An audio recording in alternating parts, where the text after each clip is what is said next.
ఆరవ రాశి కన్యా రాశి ఫలితాలు చెప్పుకుందాం. కన్యా మిథునయోర్ బుధ. ఈ రాశికి బుధుడు అధిపతి, కానీ బుధుడు బాగాలేడు.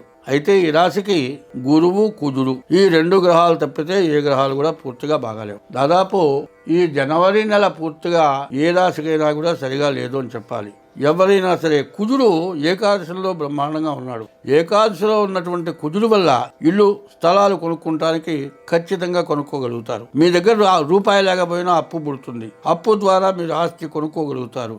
ఈ కొన్నటువంటి ఆస్తి మీరు కొన్న తర్వాత సంవత్సరం తిరగకుండానే 3 రెట్లు విలువ పెరుగుతుంది. మీరు చేసిన అప్పు కూడా తీరుతుంది. మీరు కొన్న ఆ స్థలం గాని ఇల్లు గాని నిలబడుతుంది. గురువు కూడా 9ంట లక్ష్మీ స్థానంలో వృషభంలో ఉన్నాడు. ఈ గురువు వల్ల కూడా మంచి మేలు జరుగుతుంది. కానీ ఈ కుజ గురువుల వల్ల ఏమిటి, చదువుకునేవాడు చదువు సాగుతుంది. విదేశాల వెళ్ళే వాళ్ళకి విదేశాలు వెళ్ళగలుగుతారు.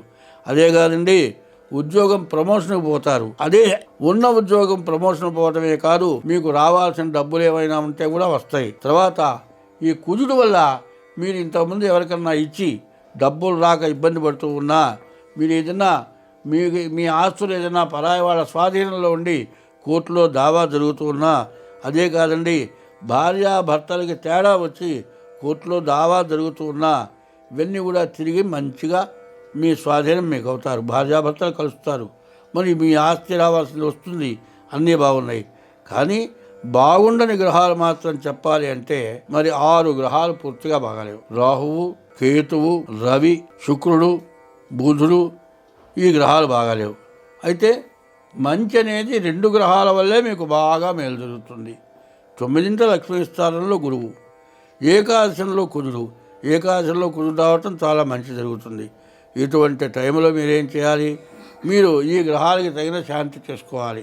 దానికి తగిన పరిహారం చేసుకోండి. మీరు అన్ని విధాలా నష్టం లేకుండా మరి సుఖపడతారు, బాగుపడతారు, అన్ని విధాలా బాగుంటారు. స్వస్తి.